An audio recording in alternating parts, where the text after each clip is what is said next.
Hey, what's up? This morning I want to take a peek at the Beautiful Skeletons music video for Kraken and explore the edit there.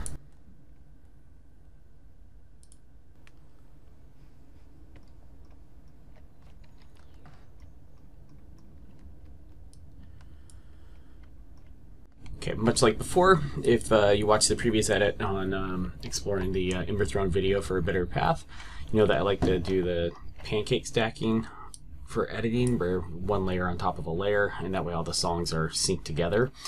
And so we just at high level explore this using Adobe Premiere, and we have, let's see, 35 takes on this music video for the song. And then we have story footage. So the song goes up to track 37, so you can see like this row here is all the band performance footage, and then on top of it we have the story footage. And so when I approach the edits, what I like to do is do all the band stuff first, and then go through and add the story stuff in, and then go back and rework some of the band footage. And the reason I say that I go back and rework the band footage is I like to make sure that, you know, once you have the story elements, you invariably cover shots, and like to make sure that we see everybody as much as possible. And that way, you know, all the band members, you know, get a chance to be in it and all that good stuff. Audio-wise, you know, at this point, basically all we have is the final version of the song, which is, you know, we're not using any audio from any of the band takes or anything. It's just the MP3. All right, so now with that, so this video, I'm going to turn the music down. And if you haven't, I would say go scope the video out really quick. We open on this really cool shot. Let me step back for a second. So we filmed out in the woods at a relative of the band's at their place, and they have like a really cool wooded area. And so we got a bunch of band footage, and then we got a little story narrative that we had just kind of came up with that fits like the theme of the song. The theme of the song was basically trying to get out of oppression. And so what we showed was a little story of somebody, Tina, basically kind of waking up, and she's being chained down, and then she gets kind of away from the chain. There's a box, and then as she finds these flowers, she ends up using these flowers to unlock the box. And the thinking there was basically like the flowers would be helping symbolize you know, finding that piece of yourself that you can use to like stand up and like get out of that situation. And so that was kind of what we're going for there. But we had this beautiful wooded area, and so we had a bunch of really cool kind of B-roll shots, and this one is one Freddie got, and I just love the way that the light hit with the wind going. So if we watch it, it's pretty nice, and I kind of liked it as like calm before the storm. And then we do a fade into a shot of a guitar player and our playing guitar.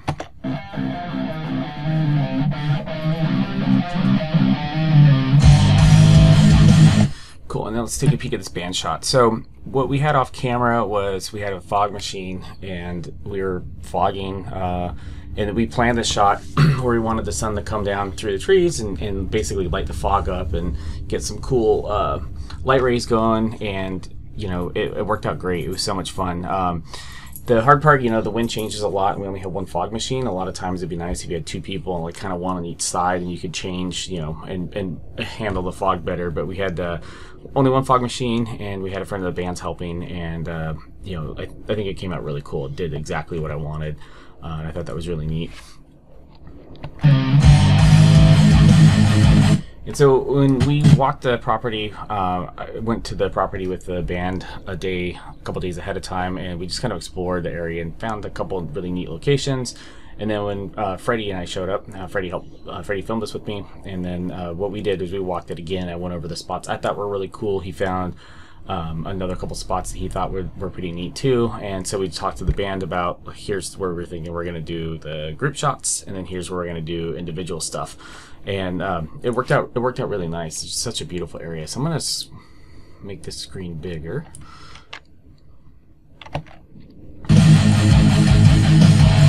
And then for these, we had not just the fog machine, but we also had a leaf blower. So Anar had a leaf blower, and so he's hitting the fog machine, and you'll see in some shots it just rips on through.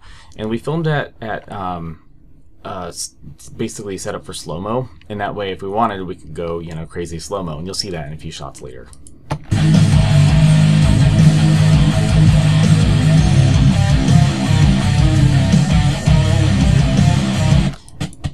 see the sweet light rays behind over there. Just I'm a sucker for that stuff.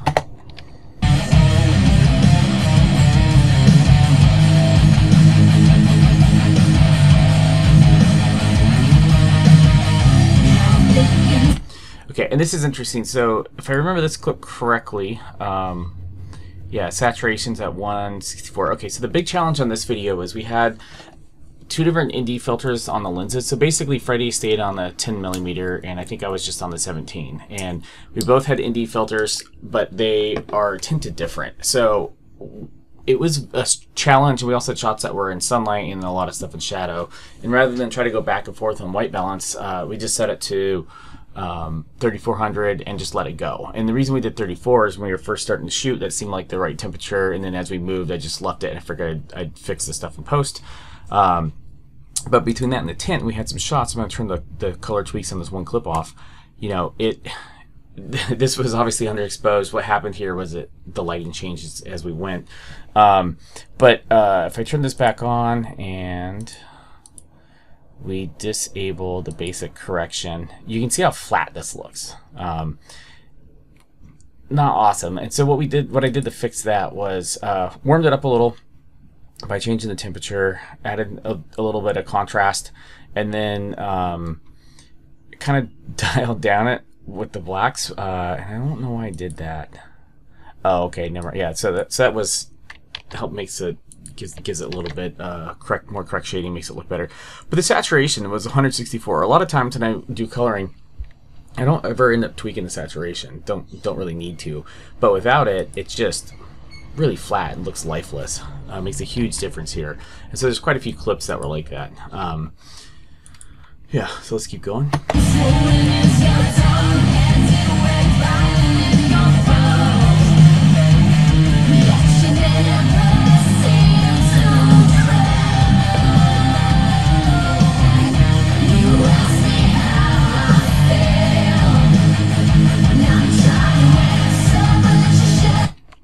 And this is cool. So this shot was on the Ronin, and we're just walking down the path. Freddie's holding the speaker. Nar has a leaf blower, and so we used the leaf blower a lot in this video. So we were trying to make all the ferns move, all the plant leaves move too. Get Tina's hair going like crazy. We used it on the drums, like I showed earlier.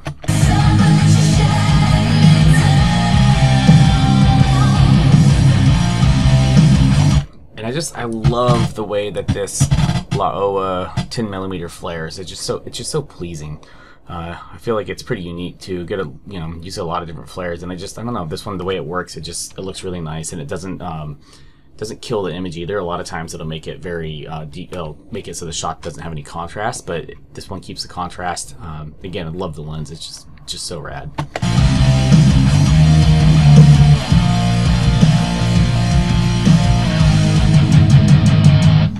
God, the drummer, Soren, was awesome. He just had a kid. He hadn't really been doing a lot with the band because he just had a kid. And so this is like, I don't know when the last time we played drums was, but he was a little bit worried about it, and he just crushed it. And so this is our second video together, and he did great the first one, but he did so much better this one. It was rad. We were joking with hair water as a term from a Venersea video where, wet your hair down so it, isn't just like fluffy. And between that and the leaf blower and him headbanging while playing, it just looks so awesome.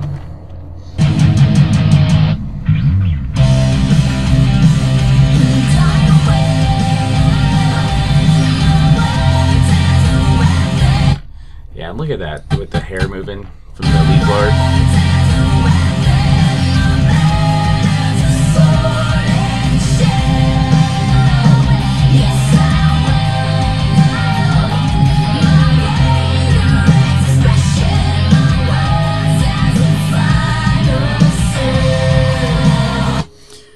Yeah, you can see the smoke running past in the background, light rays behind with the sun peeking through. It worked out so awesome.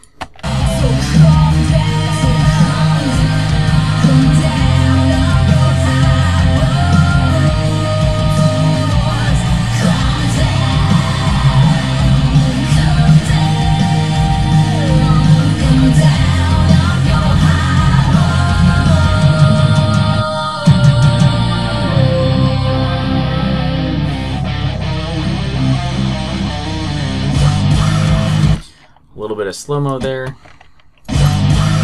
So personally, I hate it when music videos have slow-mo where it doesn't match. So what I mean by that is, like, you know, if there's a really fast part and somebody has a cool slow-mo shot, but it looks out of place because it doesn't look like the person's playing the right stuff, I feel like it loses the impact. So a lot of the ways that I like to use it is, you know, you have a big hit, and then right after the hit, you end up slowing it down. So like that kind of comeback is like super slow, and that's what I did here. And you get, you know, the effect with the slow-mo smoke going past too.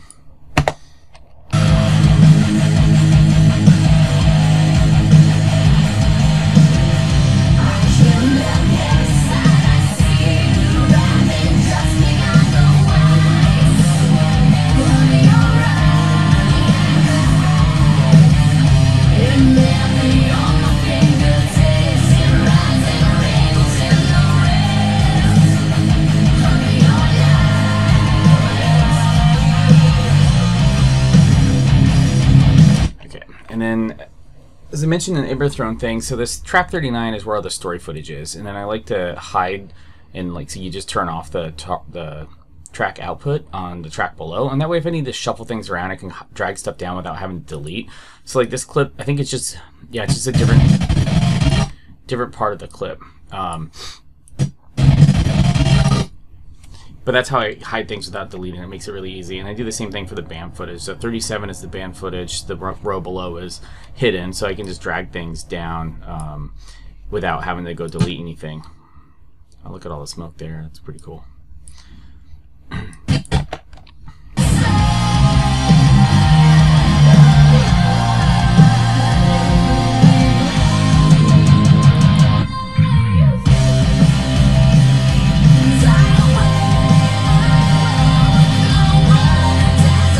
You'll notice the white balance changes a little from some shots. So like some of the shots like here and here, compared to the group shots, they're the individuals warmer because we're out in the sun. You know, I see sometimes people try to like have every band shot have the same color temperature, and you know, for me it's like it was natural. We're in the shade here. It's gonna be a little different. So I don't think that it makes sense to match them. So it's kind of a style and preference thing, but mine is like, well, they were, you know, this was definitely in the shade, so it's going to be more blue tinted. Also, we did I think 4 band takes, and 2 of them we had a light on, and we added like a yellow soft diffusion to it, and we did that to help light up some of the people so they were a little bit more front lit, and I thought it looked really nice. I can't remember if this shot had it or not. It's a little bit hard to tell now. It was pretty subtle, but it did make a difference.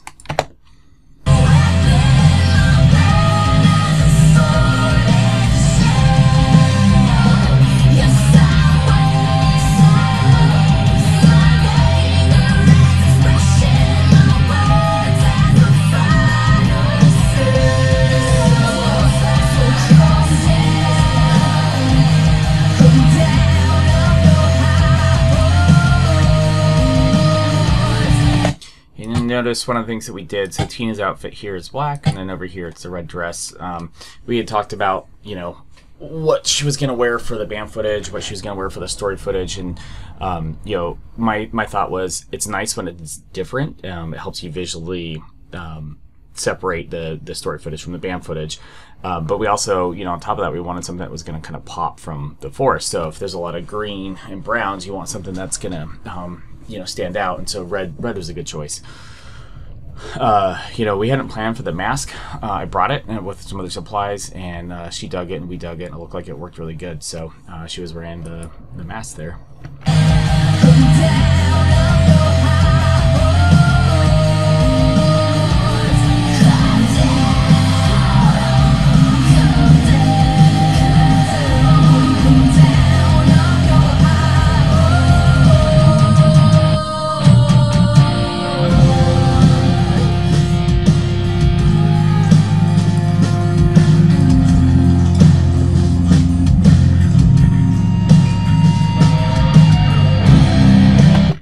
Interesting. So I sent this video to Freddie when I was editing it, and he came back when I was like, pick a better shot, because it kind of, you know, there's a couple weird moves in there as the camera runs up on John here.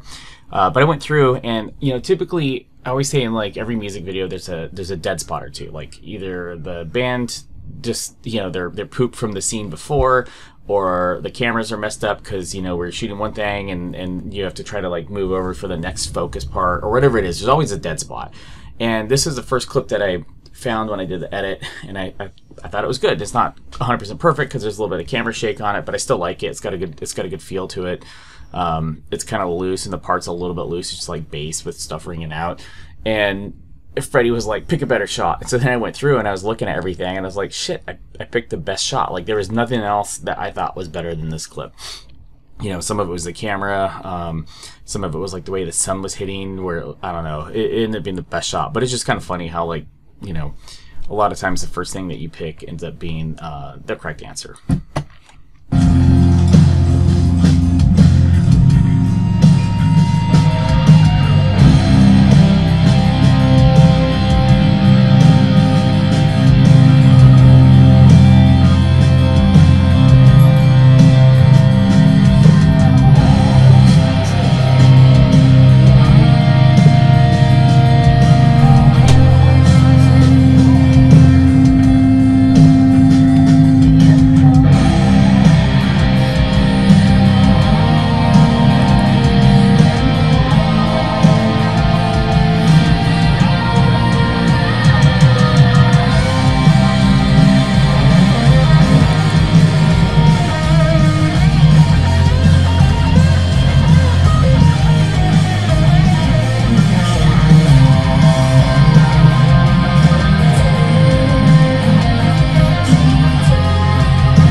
Stop for a second.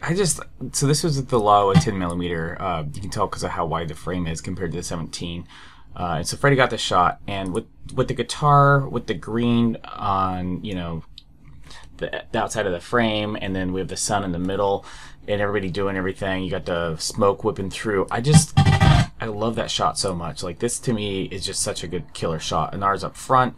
He's slightly off center. You get this nice little highlight area. It's super yellow, and then we go to, like, you know, the greens and everything, kind of blue greens, and it's just, I don't know, I love it. It's such a killer shot.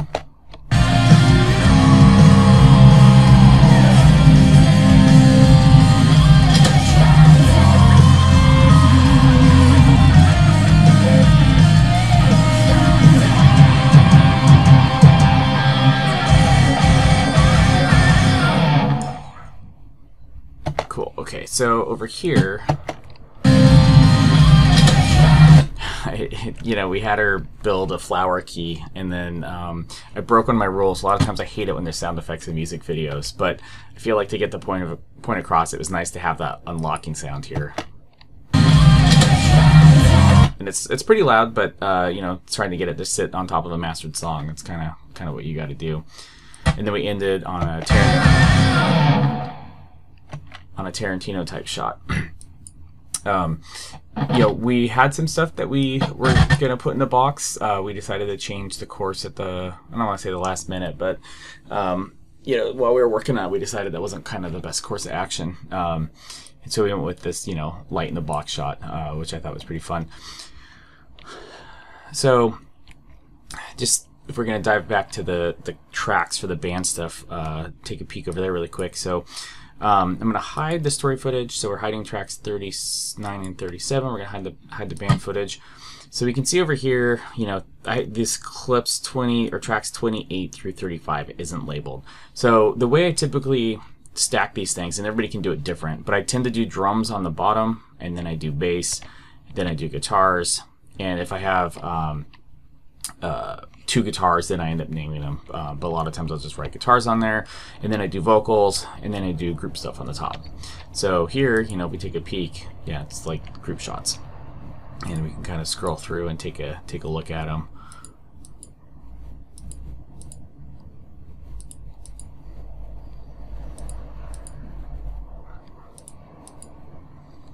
So the clip I used, I like. I also liked this clip, but we used a lot of that clip already. So, you know, a lot of times you don't want to have 3 of the same clips in a row. But in every music video, I feel like there's probably at least 3 to 5 shots that I do tend to favor a lot because they're just really good.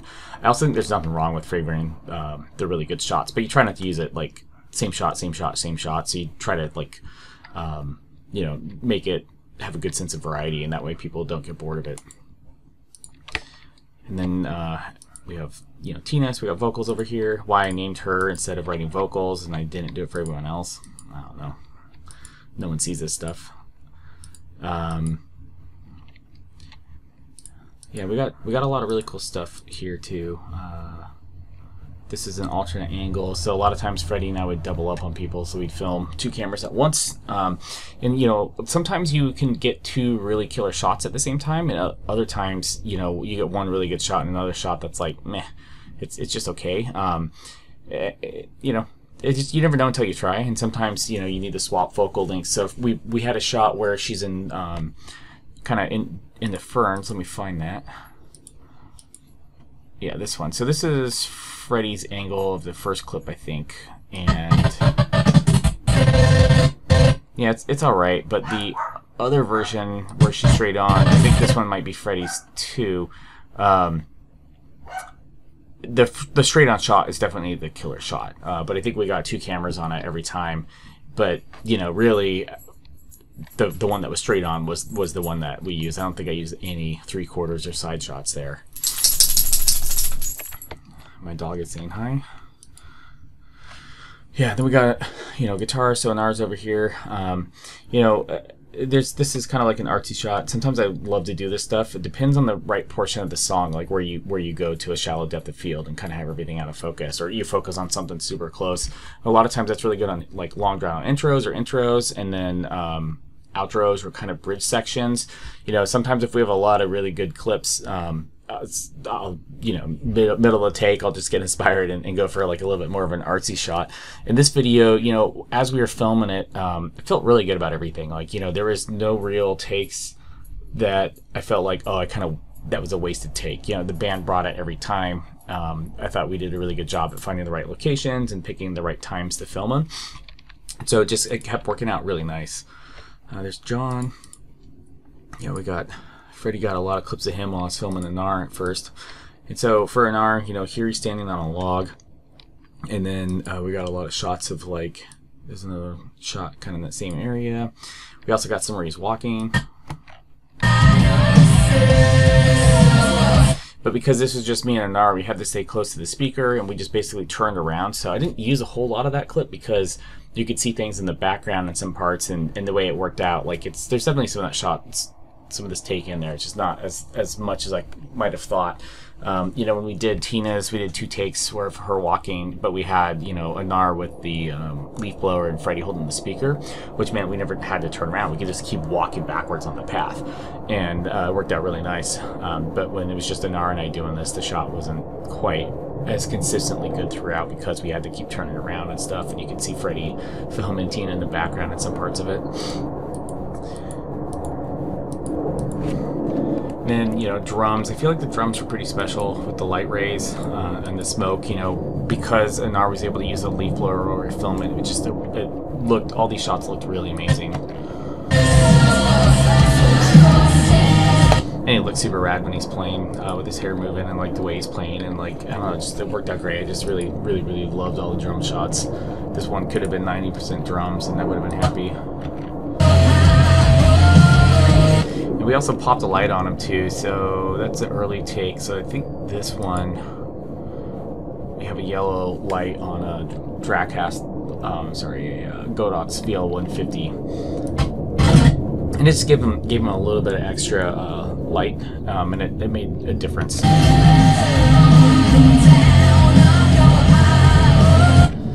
But yeah. That is the music video for Kraken, and that is the edit behind it.